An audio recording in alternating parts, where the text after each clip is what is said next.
نسبت کے تعلق سے میں عرض کر دیتا ہوں کہ نسبت کے حوالے سے حضرت ابو ہریرہ رضی اللہ تعالیٰ عنہ،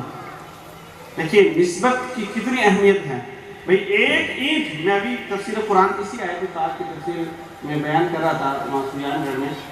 مسجد جلیلی شامی والی صاحب کے مدرسے کے قریب، تو اس وقت یہ مثال بھی میرے ذہن میں آئی تھی، میں نے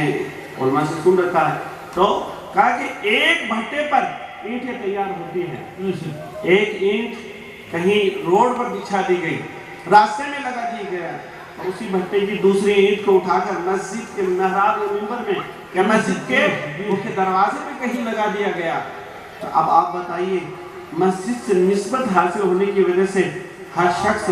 مسجد کی دیوار کو چومتا ہوا نظر آتا ہے کہ نہیں آتا ہے، اس اینٹ کی اہمیت بڑھ جاتی ہے کہ نہیں بڑھ جاتی ہے؟ تو یقیناً آپ سمجھتے ہیں اس بات کو کہ جہاں روڈ پہ بچھی ہوئی اینٹ کی ہم کوئی قدر نہیں کرتے ہیں، چپلیں اور وہ کہ کوئی اس کی قدر قیمت نہیں جانتا ہے، لیکن مسجد میں وہی اینٹ لگا دی جاتی ہے تو مسجد میں لگ جانے کی وجہ سے، مسجد سے نسبت حاصل ہو جانے کی وجہ سے اس اینٹ کی قدر و قیمت بڑھ جاتی ہے۔ یہی حال ہے نسبتوں کا پیارے۔ حضرت مرزا جہاں نظام رحمۃ اللہ تعالی نے لکھا ہے، غالباً آپ نے لکھا ہے کہ ایک دیوانہ چلا جا رہا تھا، ایک دیوانہ، بارش ہو کر بند ہو گئی تھی، دیوانہ چلا جا رہا تھا بازار میں، ایک طوائف بارش رکنے کے بعد اپنے کوٹھے کے یا اپنے دروازے میں سیڑھیوں پر آ کر بیٹھ گئی، اور اس کا محبوب اس کے قریب آ کر اس سے باتیں کر رہا تھا، اور حضرت پانی میں اچھل کود کرتے کرتے اللہ کا ذکر کرتے کرتے ایک دیوانہ جو حقیقت میں رب تعالیٰ کی بارگاہ کا محبوب بندہ تھا، ہے نا، اچھل کود کرتے کرتے اللہ کا ذکر کرتے کرتے جا رہے تھے، راستے میں ایک مقام وہ آیا جہاں وہ کہ طوائف بیٹھی ہوئی تھی، تو اس مقام پر پہنچ کے جیسے آپ نے پانی میں چھلانگ لگائی تو پانی سے کیچڑ اڑ کر طوائف کے کپڑوں پہ گر گیا، جو اس کا محبوب اس کے سامنے یا اس کے پاس کھڑا باتیں کر رہا تو اس کو غصہ آ گیا، ایک دم تو غصہ آیا تو آپ نے اس محبوب نے فوراً آگے بڑھ کر اور بندہ خدا کو تھپڑ رسید کر دیا، آپ نے آسمان کی طرف دیکھا اور اس کو دعائیں دیتے ہوئے آپ آگے چلے گئے تو دیکھتے ہیں کہ چوراہے پر ایک شخص کھڑا ہے، تو وہ کھیر جلیبی یا دودھ جلیبی ہوں گے تو اس کے آپ کے سامنے پیش کرتے ہیں، اور آپ کو دیا، آپ نے کھایا، آپ نے تناول فرمایا، تناول فرمانے کے بعد پھر آپ نے اللہ کی بارگاہ میں عریضہ پیش کیا، یا اللہ کہیں تو تھپڑ کھلاتا ہے، کہیں تو کھیر جلیبی کھلاتا ہے، تیری عجب قدرت ہے۔ آپ یہ کہہ ہی رہے تھے کہ اتنے میں لوگ پیچھے سے دوڑتے ہوئے آئے، اے فقیر تم نے کیا بددعا کی، کیا اس کے خلاف تم نے اللہ کی بارگاہ میں التجا کی، ہے نا؟ تو وہ شخص جیسے ہی آپ پلٹے، آپ آگے بڑھ گئے اور وہ شخص اپنے محبوبہ کے ساتھ چل کے اندر گیا، سیڑھی سے ایک دم پاؤں پھسلا اور پھسل کے گرا اور گردن کی ہڈی ٹوٹ گئی، ختم ہو گیا، جاں بحق ہو گیا، وہ کہ دنیا سے رخصت ہو گیا۔ تو آخر تم نے کیا بددعا کی اس کے خلاف؟ لوگ کہتے رہے، آپ نے کہا نہیں میں نے ایسا نہیں کیا، میں نے کوئی بددعا نہیں کی، لیکن لوگ کہتے رہے نہیں ضرور تم نے کچھ کیا ہے، اللہ والوں کو یہ کام نہیں ہے۔ آپ کہنے لگے، لوگوں نے جب مجبور کیا، دیکھیے نسبت کی بات ہے تو عرض کر رہا ہوں، ہے نا، تو لوگوں نے جب زیادہ ہی پریشان کیا، مجبور کیا آپ کو، آپ فرمانے لگے کہ چلو سننا چاہتے ہو تو سنو کہ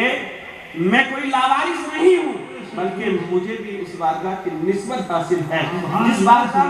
جس بارگاہ میں کھڑے ہونے کے لیے اچھوں کو جرت چاہیے، اچھے کو وہ کہ کلیجے کی درکار ہوتی ہے، اچھے کو وہ کہ سینے میں دھڑکتے دل کو مضبوط کرنے کی ضرورت ہوتی ہے۔ بہرحال میں اس بارگاہ سے نسبت رکھتا ہوں،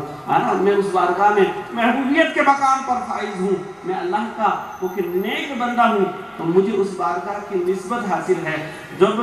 میرے پاؤں سے اڑ کر کیچڑ تیرے محبوب پر گرا اور میرے محبوب کو غصہ آیا، اس کے محبوب کو، طوائف کے محبوب کو غصہ آیا، طوائف کے یار کو غصہ آیا، اس کے عاشق کو غصہ آیا، تو مجھے تھپڑ رسید کر دیا،